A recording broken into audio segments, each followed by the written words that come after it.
उत्तिष्ठ भारतः सर्वे भवन्तु सुखिनः सर्वे भवन्तु निरामयाः। मैं आप सभी का स्वागत करता हूं आपके अपने चैनल जॉब्स टीम पे। आज हम लोग मौर्य प्रशासन के बारे में पढ़ेंगे। मौर्य साम्राज्य का विस्तार कैसे हुआ, किन किन राजाओं ने इसमें अहम योगदान दिया है, उसके बारे में हम लोग जानेंगे। सबसे पहले शुरुआत होती है ईसा पूर्व में 322 ईसा पूर्व से। चंद्रगुप्त मौर्य जो गुरु चाणक्य के सानिध्य में घनानंद को हरा करके इस भारत राज्य के शासक बनते हैं, वहाँ से शुरुआत होती है इस मौर्य साम्राज्य की, मौर्य प्रशासन की। सिकंदर जब आक्रमण किए थे तो पंजाब वाला इलाका उनके आधिपत्य क्षेत्र में था। उनके सेनापति होते हैं सेल्यूकस निकेटर, उनको हराते हैं चंद्रगुप्त मौर्य, फिर घनानंद, और ऐसे इनका जो समय रहता है 298 ईसा पूर्व तक रहता है। तो 322 ईसा पूर्व से 298 ईसा पूर्व तक चंद्रगुप्त मौर्य का शासन रहा है। उसके बाद इनके पुत्र जो होते हैं बिंदुसार 298 से 272 ईसा पूर्व तक शासन करते हैं। बिंदुसार को हम लोग अमित्रघात के नाम से भी जानते हैं, और इनके दो पुत्र होते हैं, सुसीम यानी सुमन, और एक होते हैं अशोक, जिनको अशोक वर्धन के नाम से भी हम लोग जानते हैं। कहीं कहीं पे कुछ अभिलेखों में इनका नाम प्रियदर्शना के रूप में भी मिलता है। जब हम लोग अशोक को पढ़ेंगे तो वहाँ देखेंगे इनके बारे में। अभी हम लोग ओवरव्यू देख रहे हैं, इसके बाद विस्तार पूर्वक सभी राजाओं के बारे में जानेंगे और समझेंगे। बिंदुसार के एक और पुत्र होते हैं विगत शोक, तो इनके बारे में पढ़ने बहुत कम मिलता है हम लोगों को। सुसीम जो होते हैं या सुमन, इनके सानिध्य में रहते हैं निग्रोध। और जब अशोक को पढ़ते हैं हम लोग तो अशोक के पुत्रों में महेंद्र हो गए। तो महेंद्र जो होते हैं ये श्रीलंका जाते हैं बौद्ध धर्म के प्रचार के लिए। उनकी बहन होती है उनके साथ संघमित्रा। चूँकि ये जाते हैं अपने अंकल के पास, अपने चाचा के पास श्रीलंका, जो श्रीलंका के राजा होते हैं उनके पास। और इनके जो सानिध्य में और लोग हैं उनमें चारुमती हो गई, कुणा, क्या बोलते हैं हम लोग, जलौक और तीवर हो गए, इनके सानिध्य में रहते हैं अशोक के। फिर आगे हम लोग देखते हैं कि कैसे ये वंश जो है अंतिम पड़ाव पे पहुंचता है। तो अंतिम पड़ाव पे बृहद्रथ इस वंश के अंतिम शासक होते हैं, जो 191 ईसा पूर्व से 187 ईसा पूर्व तक शासन करते हैं। इनके साथ कुछ और भी शासक हैं जिनका नाम इम्पोर्टेंट नहीं है, लेकिन आप लोग एक बार सुने रहिएगा तो एग्ज़ाम्स में क्वेश्चन छूटने के चांसेस कम रहेंगे कि ये राजा, ये शासक किस वंश का है। ये आसानी से आप लोग फाइंड आउट कर सकते हैं। जैसे कुणाल का नाम आप लोग याद रखेंगे, और इसमें बंध्रपालित का नाम याद रखेंगे, दशरथ का नाम याद रखेंगे जो विगत शोक से संबंधित है। विगत शोक जो बिंदुसार के तीसरे पुत्र के तौर पे जाने जाते हैं, और ये दशरथ जो हैं 224 ईसा पूर्व से 216 ईसा पूर्व तक शासन किए थे। वहीं संप्रति की बात करें तो संप्रति 216 ईसा पूर्व से 216 ईसा पूर्व के आसपास का शासन इनका रहा है। उनमें से एक आते हैं शालीशुक नाम के व्यक्ति। इनका 207 से 206 ईसा पूर्व तक शासन रहता है। और इनके बाद आते हैं शतधनुष जो 199 से 191 ईसा पूर्व तक शासन करते हैं। तब जाके आता है बृहद्रथ का समयकाल जो 191 से 187 ईसा पूर्व तक शासन करते हैं। अब बात करेंगे हम लोग चंद्रगुप्त मौर्य की। तो 322 ईसा पूर्व से 298 ईसा पूर्व तक इनका शासन काल रहा है। चंद्रगुप्त मौर्य ने नंद वंश के अंतिम शासक जो थे घनानंद, धनानंद भी कहते हैं और बहुत जगह आपको पढ़ने मिलेगा घनानंद, इनको हरा करके ये मौर्य वंश की स्थापना करते हैं 322 ईसा पूर्व में। सिकंदर के लौट जाने पर क्या होता है कि पंजाब में अराजकता फैल गई थी, क्योंकि उसके पहले यहाँ पुरु नरेश जो थे उनका आधिपत्य था, पौरुष नरेश। तो उसका फ़ायदा उठाते हैं चंद्रगुप्त मौर्य और इन्होंने वहाँ अपने गुरु चाणक्य की सहायता से पंजाब के क्षेत्र को जीतने में सफल होते हैं और पंजाब का इलाका अब इनके आधिपत्य क्षेत्र में आता है। उसके पहले की एक कहानी है जब चंद्रगुप्त मौर्य एक खेल खेलते हैं राजकीलम, अपने छोटे छोटे बाल सखाओं के साथ बैठ कर के। ये एक मंत्री परिषद, एक राजभवन की संकल्पना करते हुए एक खेल खेल रहे हैं जिस खेल का नाम है राजकीलम। यहाँ से गुजरना होता है गुरु चाणक्य का। जब देखते हैं इस बच्चे की न्यायपरीता को तो काफ़ी प्रभावित होते हैं और इस बच्चे के सम्मुख आकर के इस बच्चे की शिक्षा के बारे में पता करते हैं। फिर चंद्रगुप्त मौर्य की माता श्री होती हैं, उनके पास पहुंचते हैं और उनके साथ जाने का आग्रह करते हैं। उनकी माँ नहीं मानती है। फिर ये कुछ पैसों का अरेंजमेंट करते हैं और चाणक्य ने यहाँ से चंद्रगुप्त मौर्य को अपने साथ तक्षशिला में शिक्षा देने का जो व्यवस्था है उसमें शामिल करते हैं और यहीं से वो शिक्षित होते हैं। उसके बाद ये भारत साम्राज्य के राजा बनते हैं चंद्रगुप्त मौर्य। कौशल नरेश होते हैं, प्रसेनजीत होते हैं।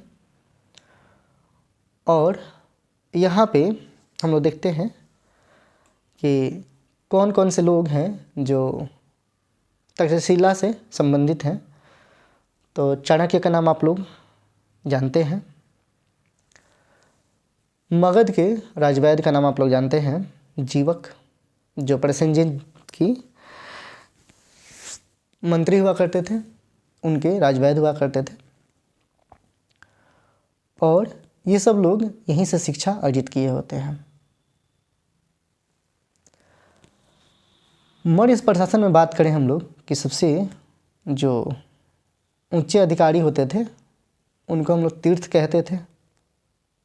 और इस मौर्य प्रशासन में 18 तीर्थ होते थे। उनमें अमात्य जो होते थे सर्वे सर्वा होते थे राजा के बाद। तो राजा जो है अभी के समय मान लीजिए राजा राष्ट्रपति है, प्रेसिडेंट ऑफ इंडिया, वैसे उस समय राजा हुआ करते थे। और अमात्य इस समय का प्रधानमंत्री समझ लीजिए। तो अमात्य यानी प्रधानमंत्री और पुरोहित होते थे प्रधानमंत्री और उनके जो धर्माधिकारी होते थे प्रमुख। जैसे प्रधानमंत्री की कैबिनेट मिनिस्ट्री जो होती है वैसा समझ लीजिए उस समय के पुरोहित को। वहीं समाहर्ता की बात करें हम लोग तो राजस्व विभाग का प्रधान जो अधिकारी होता था उसे हम लोग कहते थे समाहर्ता। ये सभी बातें आप लोग याद रखेंगे क्योंकि यूपीएससी जब भी आपसे क्वेश्चन पूछती है तो इन शब्दों का मतलब पूछ लिया करती है। और मई में आप सभी के एग्ज़ाम्स होने वाले हैं। अभी फॉर्म्स भरे जा रहे हैं, डेट एक्सटेंड हुआ था। तो जिन बच्चों ने यूपीएससी का फॉर्म नहीं भरा है तो टाइम रहते यूपीएससी का फॉर्म भर दें और तैयारी में पूरे मन से लग जाइए because you don't have much time.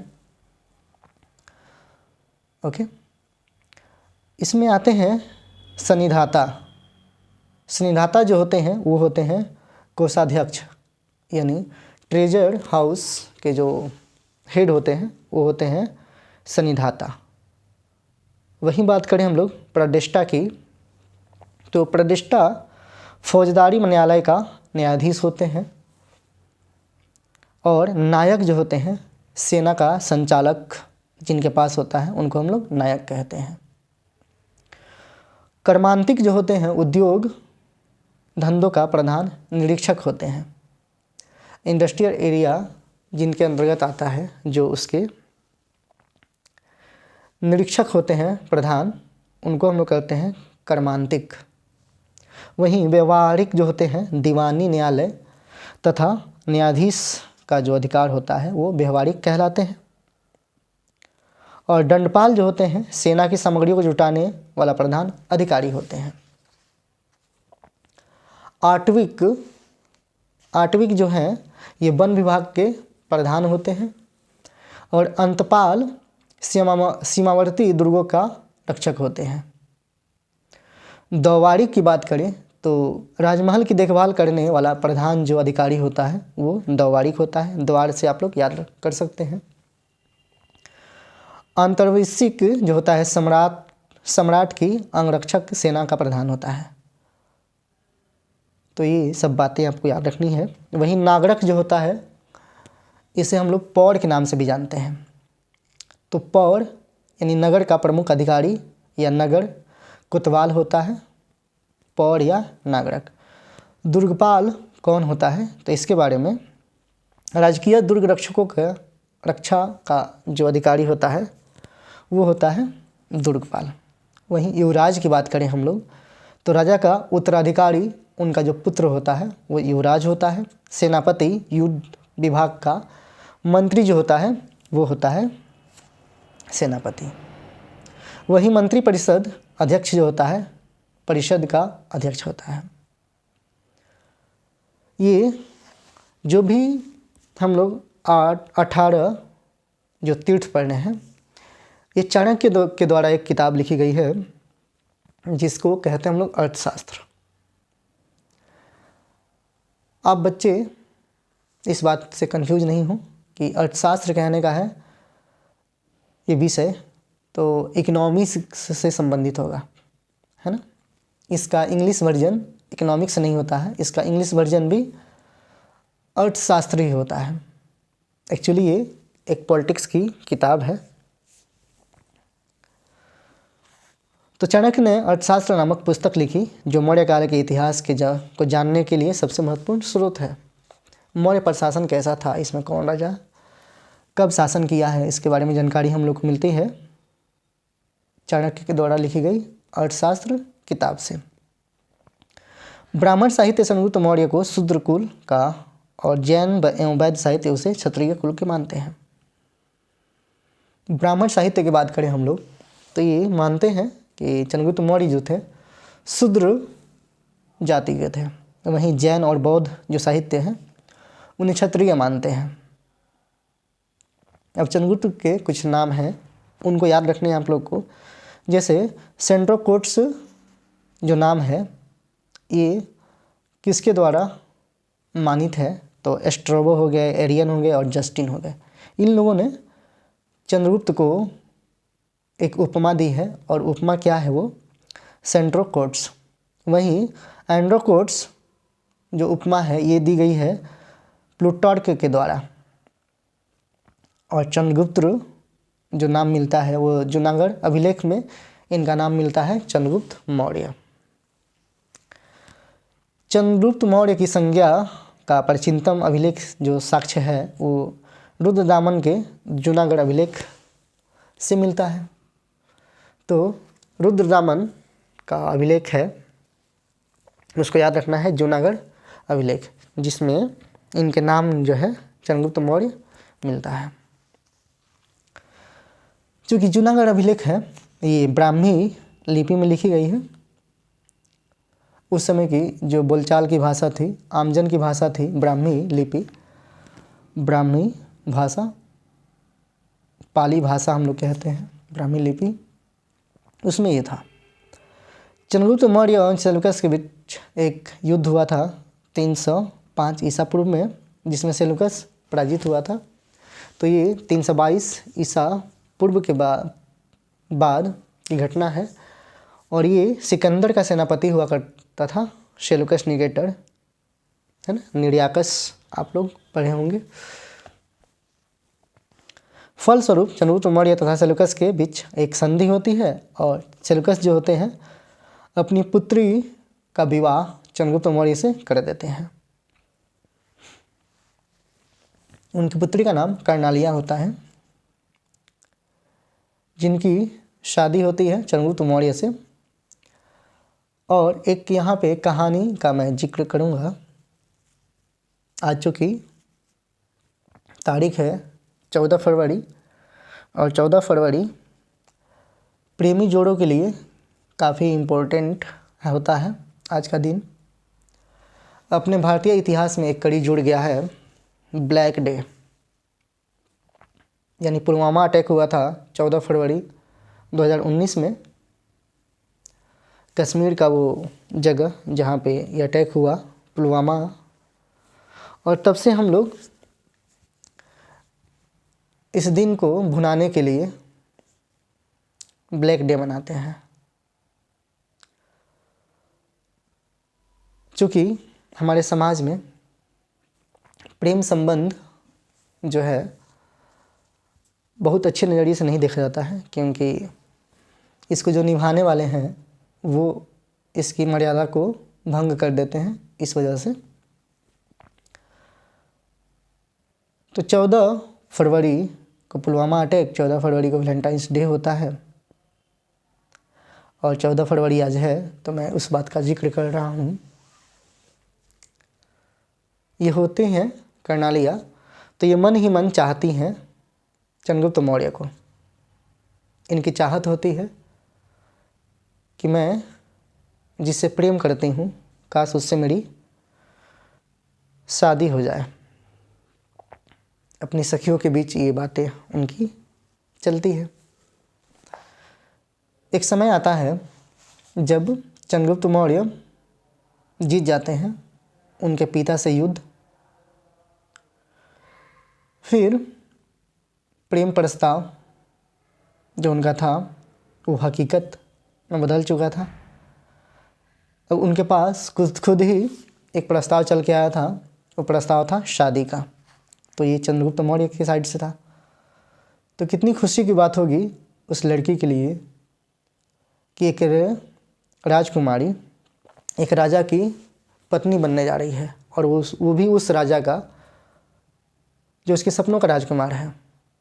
Chandragupta Maurya उस समय वयस्क अवस्था में थे और पूरे भारत पे उनका एक छत्रपत्र राज्य होने वाला था।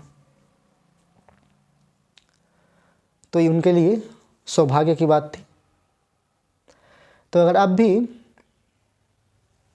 सामाजिक परिवेश को देखते हुए प्रेम संबंध को कायम करते हैं तो वो काफ़ी हद तक सफल होगा। और प्रेम संबंध के लिए ज़रूरी नहीं है कि हमें अपने सपनों को कुर्बान करने हैं। सही मायने में जो ज़रूरी है उसको कीजिए। अच्छे लोग आपके सानिध्य में आते जाएंगे, जुड़ते चले जाएंगे, और फिर आप देखिएगा कि आपके पास बहुत सारे लोग ऐसे होंगे जिनसे आपको प्रेम होगा। बहुत सारे ऐसे लोग होंगे जिनको आपसे प्रेम होगा, और यही प्रेम संबंध एक अच्छे समाज का निर्माण करेगा। अब बात करते हैं कि जब शादी होती है तो उस समय सेलुकस के राजदूत होते हैं मेगास्थनीज, और वो चंद्रगुप्त मौर्य के दरबार में आते हैं। तो यहाँ सबसे पहला जो राजदूत आया था भारत, उस राजदूत का नाम था मेगास्थनीज, प्रथम विदेशी राजदूत। और इन्होंने उस समय जो देखा समाज, भारतीय समाज को, उसके बारे में इन्होंने लिखा एक किताब में, जिस किताब का नाम था इंडिका। तो इन्होंने इंडिका नामक एक पुस्तक की रचना की। सेलुकस ने जब ये विवाह संबंध संपन्न करवाया, उसके बाद चंद्रगुप्त मौर्य ने उनको 500 हाथी उपहार में दिए।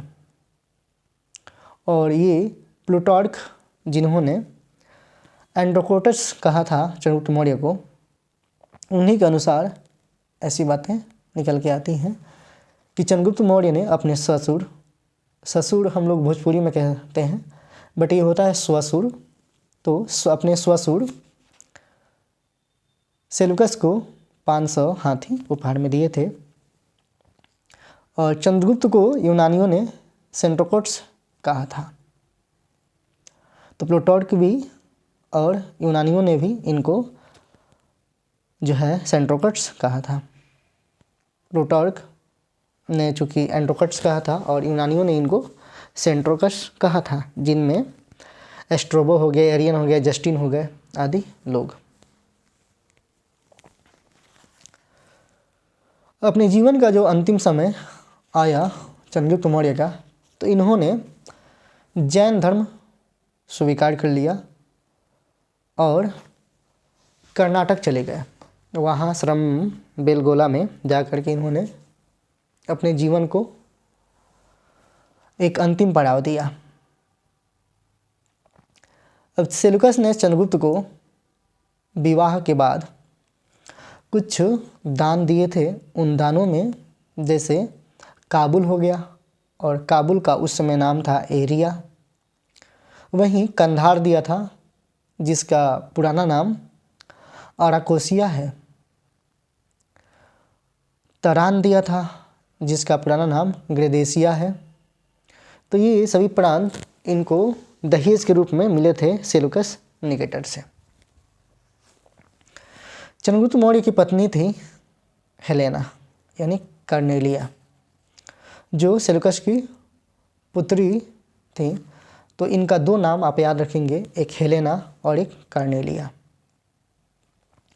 चंद्रगुप्त मौर्य के दक्षिण विजय की जानकारी तमिल ग्रंथ अहनानुरू एवं पुरानानुरू से मिलती है।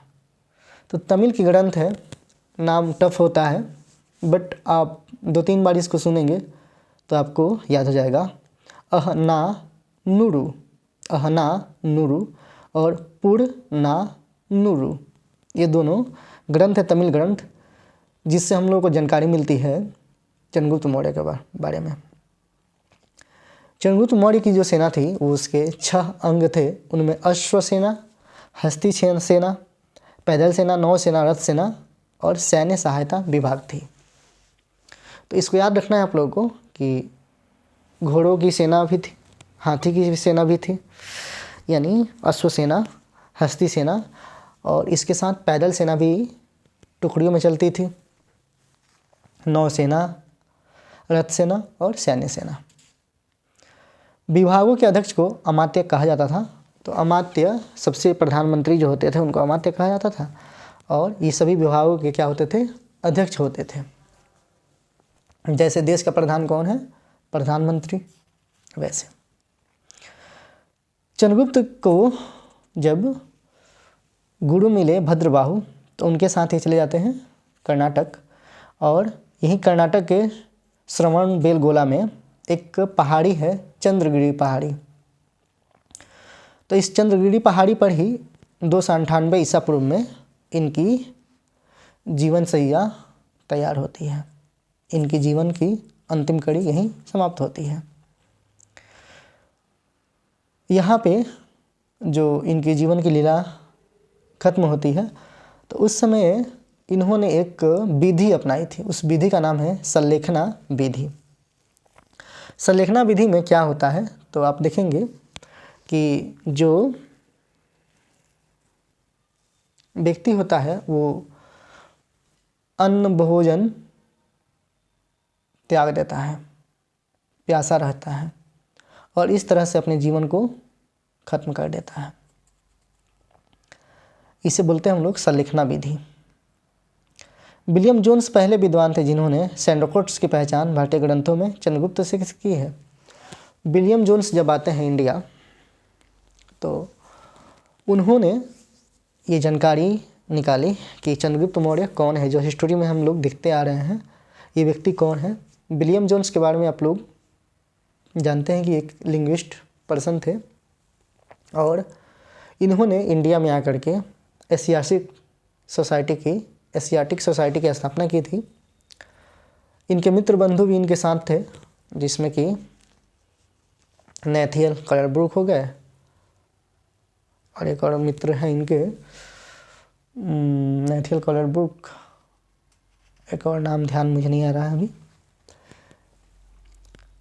और यहाँ आकर के ये अरबिक, संस्कृत आदि अपने मित्र की सहायताओं से सीखते हैं। यहाँ के मंदिर में जाकर के यहाँ के पंडितों से संस्कृत सीखते हैं, अरबिक सीखते हैं यहाँ मौलवी से।